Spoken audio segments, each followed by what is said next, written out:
ভাই যখন বিদেশে থাকে এলাকায় দেবরের আমদানি কমে না বাড়ে। ডেকে বলে ভাবি, ভাইয়া তোমার বর, আমি যে দেবর, ভেবে দেখো ভাবি কার কত দাবি। ভাই গেছে মালয়েশিয়া, আমরা তো দেশে আসি। আছে না না? ওরা আবার ভাবিকে দেবরের হকের ওয়াজ শুনে। আপনি কি জানেন দেবরের একটা হক আছে? কি হক? জুতের বাড়ি। এ কথা কন না কে? দেবর আবার হেভি স্মার্ট, সিনেমা দেখে, নাটক দেখে, সেই কৌশল জানে। ভাবিক যা বলে, ভাবি আপনার চেহারার দিকে তাকাইলে মনে হয় না যে আপনার বিয়ে হয়েছে। কেরে বদমাইশ, বিয়ে না হলে ভাবি ডেকিস কাক? কথা কন ঠিক না? ভাবি যদি ইমানদার হইতো, নেককার হইতো, ডেকে বলতো কুল্লিল মুমিনিনা ইয়াগুদ্দুনা মিন আবসারিহিম। ডেকে বলতো, এ দেবর, মুমিন পুরুষের দৃষ্টি থাকবে নিচের দিকে। আমাকে দেখার অধিকার শুধু তোর ভাইয়ের আছে, তোর জন্য আমি জায়েজ নাই। কে দিলে ভাবি যে সেই ভাবি, ওই যে বাড়ির পাশে বেতেরারা হাল জুড়িয়েছে ছোট দেওরা, বুঝেন না? এলে ডিজিটাল ভাবি। কথা কন। যখন ডেকে বলে ভাবি আপনার চেহারা সেই সুন্দর, কয় তুমি খালি এই কথা বলো, তোমার ভাই তো বলে না। তখন বলে ভাইয়ের কি সেই চোখ আছে? কথা কন, কথা কন। বিশ্বনবী যখন জীবিত ছিলেন ওই অবস্থায় মক্কার একজন কাফের নাম হলো ওলীদ বিন মুগিরা রসুলকে এসে গালি দিলেন। অকাত্য ভাষায়, আজে বাজে ভাষায় গালি গালাজ করতেছেন। রসুলকে যখন গালি দেয়, রসুল সহ্য করলেও আসমানের মালিক আল্লাহ সহ্য করলেন না। সঙ্গে সঙ্গে আয়াত নাজিল করে বিশ্বনবীকে জানায় দিলেন, ও নবী, এই ওলীদ বিন মুগিরা আপনাকে গালি দেয়, কারণ হলো এ উতুল্লিম বাদা যালিকা জানিম, এ হলো পিতৃ পরিচয়হীন সন্তান, একটা বাস্টার্ড। তাহলে নবীকে গালি দেয় তারা, অবৈধ তরিকায় দুনিয়ার জমিনে জন্ম হয়েছে যারা। নবীকে যারা গালি দেবে এদের জন্মে ঠিক নয়। কথা কন, কথা কন। এই ওলীদ বিন মুগিরা আরবের মানুষ, ডেকে বলে নবী এত বড় কথা, উতুল্লিম বাদা যালিকা জানিম, আমার পিতৃ পরিচয় ঠিক নাই। ঠিক আছে আপনি থাকেন, আমি বাড়িতে গেলাম। ছেলেটা বৈধ না অবৈধ, জন্ম ঠিক আছে না নাই জানে কে? ফ্যাক্টরির মালিক, তার মা। কথা কন। এইবার ওলীদ বিন মুগিরার মায়ের নাম ছিল ঝর্ণা। দৌড়ে চলে গেছে বাড়িতে, যায় বলে মা, নবী মুহাম্মদ সাল্লাল্লাহু আলাইহি সাল্লাম আমাকে বলেছেন উতুল্লিম বাদা যালিকা জানিম, আমি নাকি পিতৃ পরিচয়হীন যারার সন্তান। ওলীদ বিন মুগিরার মা মনে মনে ডেকে বলে, আহারে, এত গোপন খবর নবী জানলো কেমনে? নবী তো জানতেন না, নবীকে জানিয়ে দিয়েছেন তিনি কে? ওলীদ বিন মুগিরা ধমকায়া ডেকে বলে, মা যা বলবি সত্য বলবি, মিথ্যা কথা বলবি না। ওলীদ বিন মুগিরার মা ডেকে বলে, বাবা ঠ্যাং একটা কবরে চলে গেছে, আমিও মিথ্যা বলবো না, যা বলবো সত্য বলবো। তাহলে শোন, তোর বাবা ব্যবসা বাণিজ্যের কাছে এতটাই ব্যস্ত, তোর বাবা দুনিয়ার টাকা চেনে, তোর মায়ের মন চেনে না। রাতের পর রাত বালিশ বুকের মধ্যে নিয়ে ঘুমায়, তোর বাবা আসে না, আমাকে একটু ভালোবাসে না। তখন আমার ভরা যৌবন, আমি বাড়ির পাশে তাকায় দেখি তোর চাচা বাড়ির আশেপাশে ঘুরঘুর করতেছে। ভাই যখন বিদেশে থাকে এলাকায় দেবরের আমদানি কমে না বাড়ে। ডেকে বলে ভাবি, ভাইয়া তোমার বর, আমি যে দেবর, ভেবে দেখো ভাবি কার কত দাবি। ভাই গেছে মালয়েশিয়া, আমরা তো দেশে আসি। আছে না না? ওরা আবার ভাবিকে দেবরের হকের ওয়াজ শুনে। আপনি কি জানেন দেবরের একটা হক আছে? কি হক? জুতের বাড়ি। এ কথা কন না কে? দেবর আবার হেভি স্মার্ট, সিনেমা দেখে, নাটক দেখে, সেই কৌশল জানে। ভাবিক যা বলে, ভাবি আপনার চেহারার দিকে তাকাইলে মনে হয় না যে আপনার বিয়ে হয়েছে। কেরে বদমাইশ, বিয়ে না হলে ভাবি ডেকিস কাক? কথা কন ঠিক না? ভাবি যদি ইমানদার হইতো, নেককার হইতো, ডেকে বলতো কুল্লিল মুমিনিনা ইয়াগুদ্দুনা মিন আবসারিহিম। ডেকে বলতো, এ দেবর, মুমিন পুরুষের দৃষ্টি থাকবে নিচের দিকে। আমাকে দেখার অধিকার শুধু তোর ভাইয়ের আছে, তোর জন্য আমি জায়েজ নাই। কে দিলে ভাবি যে সেই ভাবি, ওই যে বাড়ির পাশে বেতেরারা হাল জুড়িয়েছে ছোট দেওরা, বুঝেন না? এলে ডিজিটাল ভাবি। কথা কন। যখন ডেকে বলে ভাবি আপনার চেহারা সেই সুন্দর, কয় তুমি খালি এই কথা বলো, তোমার ভাই তো বলে না। তখন বলে ভাইয়ের কি সেই চোখ আছে? কথা কন, কথা কন। মা বোন যারা বসে আছেন, মা শেষ সময় দুইটা কথা শুনে যান। দুইটা পুরুষ হইতে আপনারা সাবধান থাকবেন, একটা দেবর আর একটা দুলে ভাই। এরা হলো মৃত্যু তুল্য, বিষাক্ত সাপের চাইতেও ভয়ঙ্কর। এই দুই পুরুষের দ্বারা মা বোনেরা বেশি নির্যাতনের শিকার হয়, ঘরের কথা প্রকাশ করতে পারে না। খুব তখন ঠিক কি না? রাগ করছেন আপনারা? বরিশালের এক ছেলে আমাকে ফোন দিয়ে কান্দে মোবাইলে। আমি বললাম ভাই কান্দেন কেন? কয় হুজুর একটা ফতুয়া দেন। কি? কয় আপনি বলেন তো বড় ভাইয়ের বউকে কি ছোট ভাই বিয়ে করা জায়েজ আছে? আমি তখন বলে এই ছেলে কান্নাকাটি বন্ধ করে ঘটনা কি খুলে বল, বড় ভাই কি মারা গেছে? কয় না হুজুর, আমি সেই হতভাগা বড় ভাই, 7 দিন হয়ে গেল আমার বউ আর আমার ভাইকে খুঁজে পাওয়া যাচ্ছে। আলে ভাবিকে নিয়ে কক্সবাজার বেড়াতে গেছে, কয়েকদিন পর ফিরে আসে। রাগ করেছেন আপনারা? দেবর আর দুলে ভাই এরা হলো মৃত্যু তুল্য। কথা কম। বাড়িতে দুলে ভাই আসে, এই শাশুড়িরা হলো সবচেয়ে খারাপ।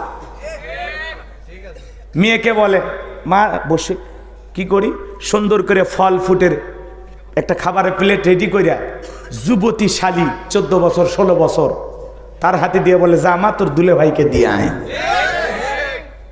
শিয়ালের কাছে মুরগি পাঠাচ্ছে। কথা কন ঠিক কিনা? ওই জায়গায় শাশুড়ির যাওয়া উচিত। কথা কন। শাশুড়ি হলো মায়ের মতো, যা বলবে বাবা জামাই তুমি ভালো আছো, একটু নাস্তা করো বাবা, আমার মেয়েটা কেমন আছে, আমার নাতনি কেমন আছে, তোমার ব্যবসা বাণিজ্যের কি খবর, দিনকাল কেমন যাচ্ছে, বাবা ঠিক মতো খাওয়া দাওয়া করো না, চেহারা কেন জানি শুকে গেছে। কথা কন। শাশুড়ি মায়ের মতো খোঁজ খবর নেবে। আর শাশুড়িরা এত বড় পাগলি, নিজে না যায়া যুবতী মেয়েটাকে পাঠায়া দেয় আর এক মেয়ের জামাইয়ের সেবা করার জন্য। এখন দুলে ভাইয়ের সামনে যখন প্লেট নিয়ে গেছে, ঘরের কথা বলতেছি, রাখবেন বইরেন না, আমরা বেশি ফ্রি হয়ে গেছি তো, বেশি ফ্রি বেশি ঝামেলা। পর্দার জায়গায় পর্দা রাখেন, খুইলেন না, বিপদ আছে। কথা কয় না? 14 বছর 16 বছরের যুবতী শালী যখন প্লেট নিয়ে গেছে ফল ফুটের, তখন দুলে ভাই বলে পাগলি আমি কি এগুলো ফল খাওয়ার জন্য আসি? আমি আসি তোরে এক নজর দেখার জন্য। বিকেলবেলা তোরে নিয়ে ঘুরতে বের হবো, রাজি আছিস? কয় দুলে ভাই আপনার হাত ধরে আমি জাহান্নামে যাইতে রাজি। আছে না নাই? এইবার বিকেলবেলা দুলে ভাইয়ের মোটরসাইকেলে উঠছে, বড় অপার স্বামী তো ভ্যানিটি ব্যাগ দিয়ে মাঝখানে একটু গ্যাপ রাখছে। আপনাদের রাস্তার যে অবস্থা, ডেলিভারি রোড, এই রোডে যায় দুলে ভাই বুঝছেন ভাঙ্গা দেখে এমন কষে একটা ব্রেক করছে, এক ব্রেকে শালি ফাঁকা জায়গা পূরণ করছে। এজন্য মা বোনদেরকে বলো, মা দুইটা পুরুষের মোটরসাইকেলে খবরদার উঠবেন না, একটা দেবর আর একটা দুলে ভাই। কথা কন। শাশুড়িদেরকে বলবো মা আপনি জামাইয়ের সেবা করেন, আপত্তি নাই, খবরদার আপনার আর একটা মেয়েকে দিয়া সেবা করাবেন না। তাহলে কি হবে, বড় মেয়েকে বাদ দিয়ে শালি বেশি সুন্দরী হলে দুলে ভাই আবার শালিক নিয়ে ভেগে যায়। এদেশে এমনও ঘটনা ঘটে, ভাগিনার সাথে মামি, ভাতিজার সাথে চাচি আছে। হ্যাঁ, আপনাদের এলাকায় জীবনেও ঘটেনি, এটা আমি গ্যারান্টি দিয়ে বলবো, কারণ এই এলাকার মহিলার সব আল্লাহর ওলি, সব জান্নাত থেকে বেলে যাচ্ছে। রাগ করছেন? স্বামী বিদেশে টাকা রোজগার করে, বউ ভাগে আর একজনের সাথে। এরকম ঘটনা আপনার এলাকায় ঘটেনি? আল্লাহ এদেশের মুসলমানদের হেদায়েত দান করুন। আরো জোরে বলেন আমিন। এ বাজান কথা লম্বা হবে, মা বোন যারা বসে আছেন, মা 4টা আমলে 8টা জান্নাতের দরজা খোলা। 1 নাম্বার নামাজ, 2 নাম্বার রোজা, 3 নাম্বার ফরজ পর্দা, 4 নাম্বার স্বামীর খেদমত। মা বোনেরা নামাজ পড়ে না, রোজা ধরার বেলায় শক্ত, কারণ রাগ করে 7 দিন না খায়া থাকে। আমি হুজুরের বউ মাঝে মাঝে না খায়া থাকে, আর আপনাকে রেগুলার অবস্থা কি? কথা কন না কেন? একটু নির্বিষ হয়ে গেলে ভাত খায় না। অমুকের মা আসো, কয় খাও, তুমি খাও, আছে না? যদি জোর করেন অত আদর করে লাগবি না, যাও, আছে না? হাই রে বউ, এরকম মেজাজ চালাবো। কয়েকদিন আগে একটা ঘটনা আপনারা শুনছেন, এক বউ রাগ করে স্বামীর কানত কামড় মেরে কান ছিঁড়ে ফেলে দিয়েছে। এরকম বউ যার দুনিয়াতে জাহান্নাম তার। কথা কন ঠিক কিনা?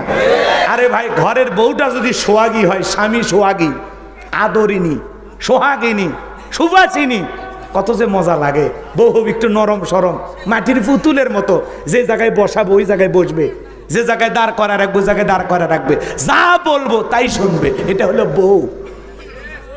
আর যদি বলেন অমুকের মা ওই গামছাটা একটু নিয়ে আসো, লুলে গোসল করবে যায় গামছা নিয়ে যাওয়ার কথা মনে হয় না, দাসী বান্দি পাশে, বাড়ির এত কাজ করি।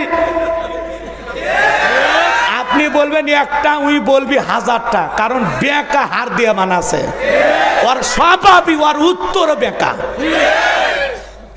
কথা। মহিলারা করছে এই হুজুরের ওপর গজব পুরো অনেক বড়দোয়া, তোরা পাগলি, তুই করে সাইজ করে দাও কথা কন না কে। হ্যাঁ, চারটে রোমান্টিক সুন্নত বললে ওর আবার খুশি হবে।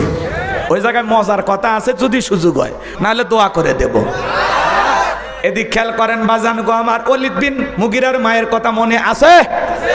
বলবো বলবো দেখে বলে, বাবা রে তোর বাবা ব্যবসা বাণিজ্যের কাজে এতটাই ব্যস্ত, আমার সময় দেয় না। বাড়ির পাশে তোর চাচা ঘুরু ঘুরু করে, মহিলারা দেখেন না মন খারাপ করলে অভিমানী হয়, কয় সে যে কেন এলো না, কিছু ভালো লাগে না। এবার কথা কন না, এবার আসিলে তারে কি দেখাবে? মজা দেখাবে, আছে না না?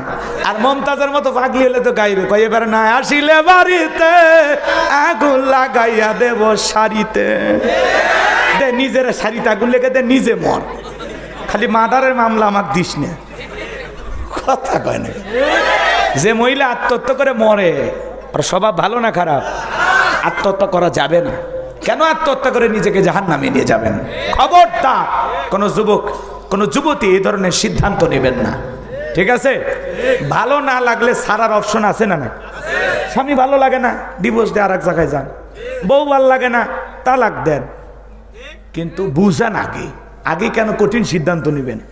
স্বামীর একটু আসিয়া, স্বামী কাফের, কত বড় কাফের, পৃথিবী কাঁপানো কাফের।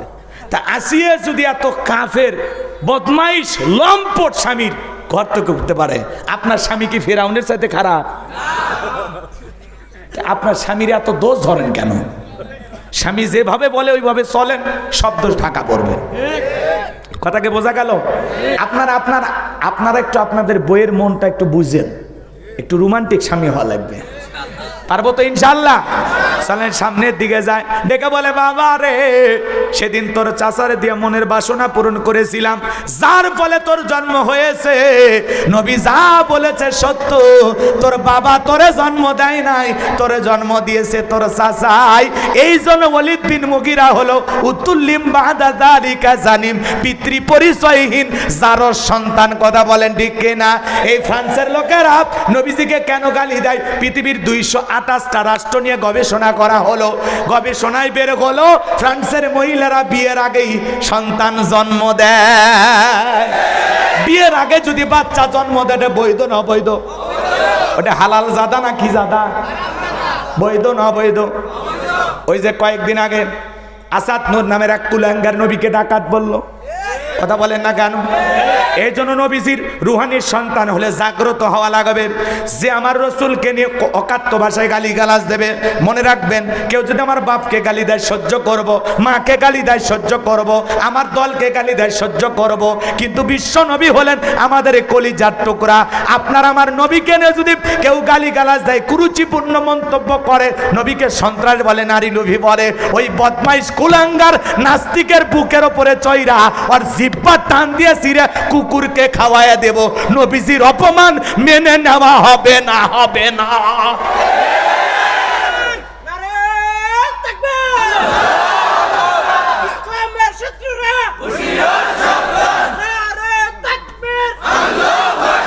রসুলের অপমানকারীকে, রসুলকে অপমান করে কথা বলবে, কুরুচিপূর্ণ বাজে মন্তব্য করবে আপনার আমার নবীকে নিয়ে, আমরা জীবিত থাকা অবস্থায়, এটা মেনে নেওয়া হবে?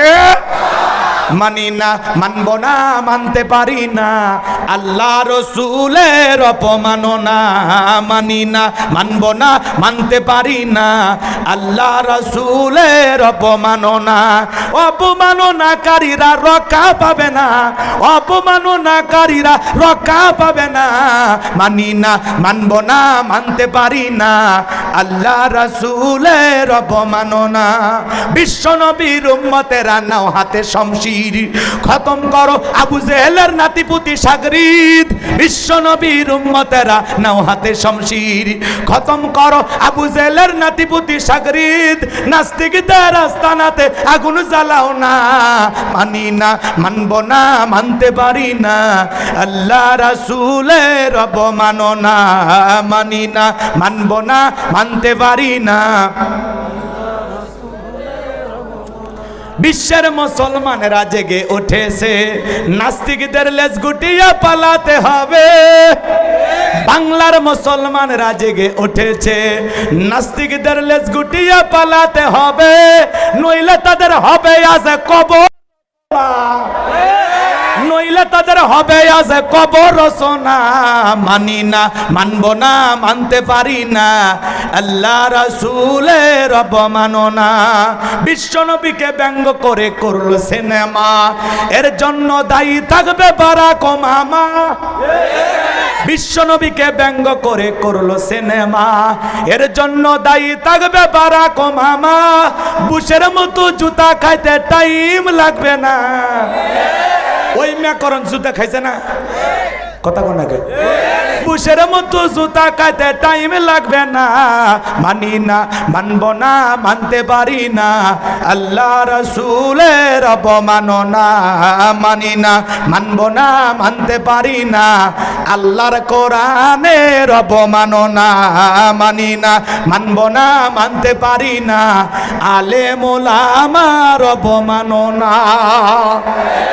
এই জন্য রসুল কেনে যদি কেউ গালি দেয়, আল্লাহর ইজ্জত কেনে যদি গালি দেয়, কোরআন সুন্নাহর বিরুদ্ধে যদি কেউ বাজে মন্তব্য করে, দাঁত ভাঙা জবাব দেওয়ার জন্য দুই হাত তুলে আল্লাহকে দেখা।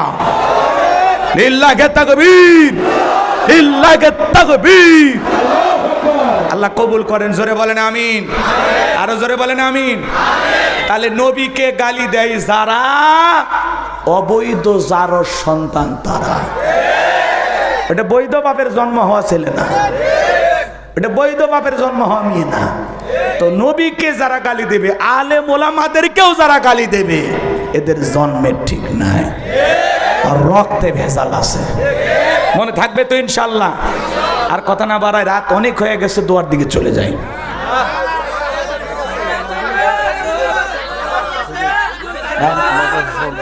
জি, কালকে মাহফিল আছে। জি জি, এই মাদ্রাসায় 200 জনের মতো নুরানিতে বাচ্চা কাচ্চা আছে, 40 জন হেফজখানায় আছে। সন্তানদেরকে মাদ্রাসায় পড়াবেন। ইকরা বিসমি রাব্বিকাল্লাযী খলাক, পড়ো তোমার রবের নামে যিনি তোমাদেরকে সৃষ্টি করেছেন। সেই রবের জ্ঞান শিক্ষা দেওয়া হয় মাদ্রাসায়। সন্তানদেরকে মাদ্রাসামুখী বানানোর দরকার আছে না নাই? হাফেজের বাবা হন, আলেমের বাবা হন, নিজেকে গর্বিত বানান। ছোটবেলায় সন্তানকে নুরানি মাদ্রাসায় পড়াইয়া এরপরে আপনি ডাক্তার বানান, ইঞ্জিনিয়ার বানান, কোনো আপত্তি নাই। আগে কোরআন সুন্নাহর জ্ঞান শিখাইয়া অন্তরটাকে পরিষ্কার করেন। কথা কয় না কে?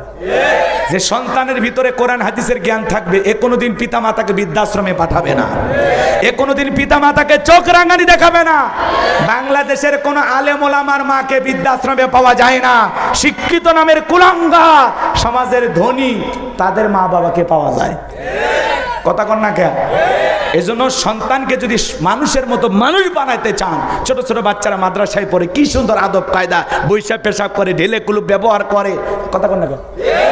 ওস্তাদ বলেছে বাবা দাঁড়িয়ে পেশাব করা হারাম, পেশাব থেকে পবিত্রতা অর্জন করতে হবে। যারা পেশাব থেকে পবিত্রতা অর্জন করে না, তাদের কবরের ভিতরে আযাব হবে, শাস্তি হবে। 30-40 বছর বয়স হয়েছে, পেশাব করে আস্তে করে উঠে আসে, লুঙ্গি টপ টপ করে পরে পেশাব দিয়ে মেকে যায়। কত ছেলে দেখবেন কলেজ ইউনিভার্সিটিতে পড়াশোনা করে, পালসার গাড়ি নিয়ে ঘোরাঘুরি করে, যখন পেশাবের চাপ দেয় গাড়ি ব্রেক করে সেন্টার টান দিয়ে কুকুরের মতো দাঁড়িয়ে থেকে পেশাব করে, বসেও না।